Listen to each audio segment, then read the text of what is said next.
Bikin bom tanpa meninggalkan jejak. Itulah keahlian dari si Unabomber. Teman-teman, pernahkah kamu mendengar soal Ted Kaczynski? Pria yang satu ini terkenal karena berhasil meledakkan hingga 16 paket bom di Amerika Serikat. Itulah mengapa ia disebut sebagai Unabomber. Siapakah dia dan mengapa ia melakukannya? Ted Kaczynski, known as the Unabomber, his attacks killed 3 people and injured 24 others.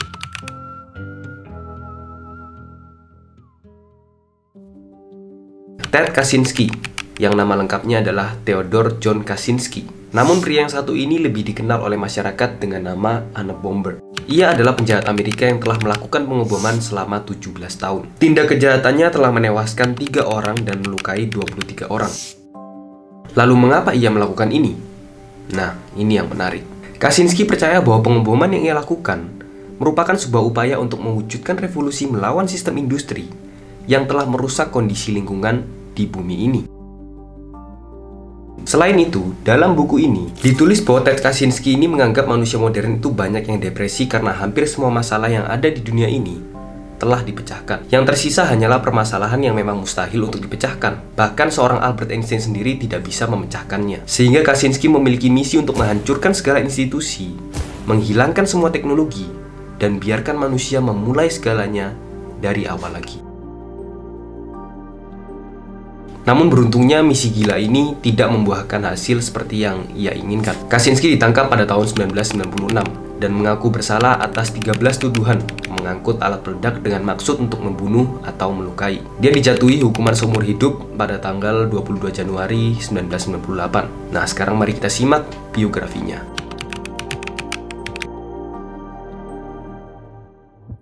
Theodore John Kaczynski lahir pada tanggal 22 Mei 1942 di Evergreen Park, Illinois, Amerika Serikat. Kaczynski adalah anak yang cerdas ya. Dia memiliki ketertarikan pada matematika sejak usia dini. Pada usia 16 tahun ia berhasil masuk ke Universitas Harvard dan menyelesaikan gelar sarjananya pada tahun 1962. Tidak sampai di situ, Kaczynski memasuki studi pascasarjana matematika di Universitas Michigan dan ia pun berhasil mendapatkan gelar PhD pada tahun 1967. Setelah mendapatkan gelar PhD, Kaczynski diterima bekerja di University of California di Berkeley dengan posisi sebagai asisten profesor. Meskipun mendapatkan gelar dan juga posisi pekerjaan yang cukup baik, Kaczynski ini adalah orang yang jarang bergaul dengan koleganya atau introvert ya mungkin.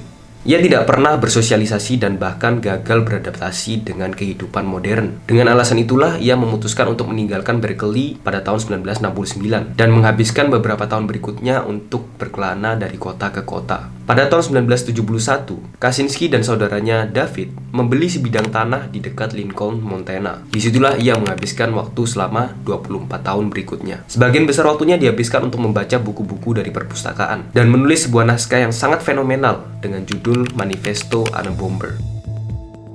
Pada tahun 1978, Kaczynski pindah ke daerah Chicago untuk bekerja di pabrik saudaranya. Dan di masa inilah paket pertama dari 16 paket Unabomber mulai dikirimkan. Bom pertamanya ditujukan kepada seorang profesor teknik Universitas Northwestern di Evanston, Illinois. Bom itu meledak dan kemudian melukai seorang petugas polisi. Setelah ledakan pertama, Kaczynski pun langsung kembali ke kabinnya di Montana. Beberapa saat kemudian, ia pun lanjut mengirimkan paket-paket bomnya. Paket-paket pengeboman Unabomber ini kebanyakan ditujukan atau ditargetkan kepada universitas. Karena tujuannya sendiri dia kan ingin menghancurkan institusi ya. Namun setelah bom meledak di penerbangan American Airlines pada tahun 1979, penyidik mulai punya banyak dugaan yang lain. Kemudian di tahun berikutnya, bom bahkan meledak di rumah Presiden United Airlines. Oleh karena itulah, penyidik federal membentuk Satuan Tugas Unabom atau singkatan dari Pengeboman Universitas dan Maskapai. Selanjutnya media pun memberikan julukan tersendiri bagi tersangka, yaitu Unabomber. Meski penyelidikan akan kasusnya terus bergulir, Kaczynski adalah pria yang sangat pintar dan berpendidikan. Pengetahuanlah yang membuat penyidik sulit untuk mengidentifikasi tersangka dalam waktu yang sangat-sangat lama. Bom Unabomber dibuat dengan sangat cerdik dan sangat detail, sehingga tidak ada bukti fisik yang berguna setelah masing-masing bom berhasil diledakkan. Meskipun ada satu saksi mata dari kasus pengeboman yang menggambarkan seorang pria yang menggunakan jaket dan berkacamata hitam, penyidik masih belum bisa menemukan Kaczynski. Yang bisa mereka lakukan hanyalah mengedarkan sebuah gambar yang direproduksi ulang dalam sketsa polisi pada tahun 1987. Terlepas dari usaha-usaha yang telah dilakukan, pengeboman itu terus terjadi. Bahkan pada tahun 1995, Presiden California Forestry Association terbunuh karena paket bom dari atom bomber. Dan bom ini adalah bom ke-16 dari total bom yang sudah diledakkan oleh Kaczynski. Hingga tahun 1995, korban atom bomber itu mencapai jumlah yang cukup luar biasa. Ia membunuh 3 orang dan melukai hingga 23 orang yang telah menerima paketnya.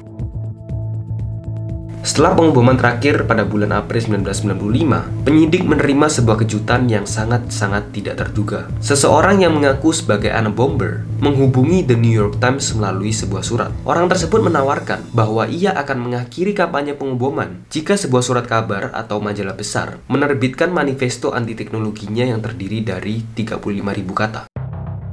Banyak orang di media tentu saja tidak ingin menyetujui ultimatum si atom bomber. Mereka khawatir bahwa dengan memenuhi syarat dari atom bomber, maka hanya akan membuktikan bahwa masyarakat itu sebenarnya takut sama dia. Namun dalam rangka memecahkan kasus, The New York Times pun membantu The Washington Post untuk menerbitkan manifesto tersebut. Akhirnya manifesto itu pun ditayangkan di halaman surat kabar Washington Post pada tanggal 19 September 1995. Setelah manifesto itu ditayangkan di halaman Washington Post, ribuan orang pun melaporkan dugaan-dugaan terkait dengan tulisan dari tersangka.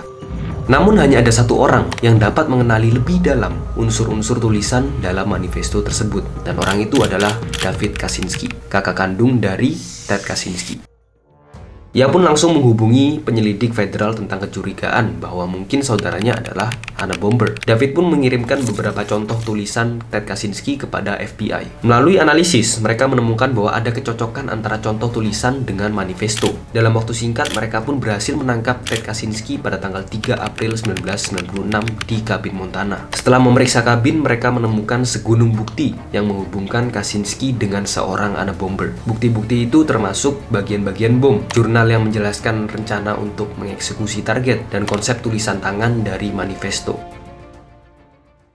Pada tanggal 22 Januari tahun 1998, dia pun mengaku bersalah atas tuduhannya dan mendapatkan imbalan hukuman penjara seumur hidup tanpa kemungkinan pembebasan bersyarat. Dia kini dikenal sebagai penjahat yang sangat berbahaya dan tidak akan pernah lagi menghirup udara bebas seperti kita. Meskipun demikian, masyarakat itu banyak yang masih membaca manifestonya hingga sekarang. Bahkan versi bukunya itu sudah dipublikasikan pada bulan September tahun 1995. Meskipun ditulis oleh seorang yang dikenal sebagai kriminal yang sangat-sangat jahat, masyarakat masih banyak yang sangat suka dan mengagumi tulisan dari Ted Kaczynski, terutama tulisannya di manifesto atom bomber. Beberapa bahkan mengatakan bahwa Ted Kaczynski adalah seorang intelektual yang sangat cerdas dan mengutarakan sebuah pendapat yang sangat meyakinkan dan patut untuk didengar.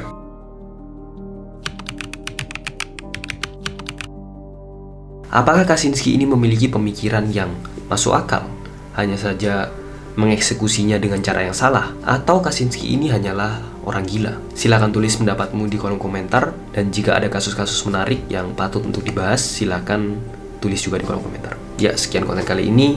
Thank you for watching.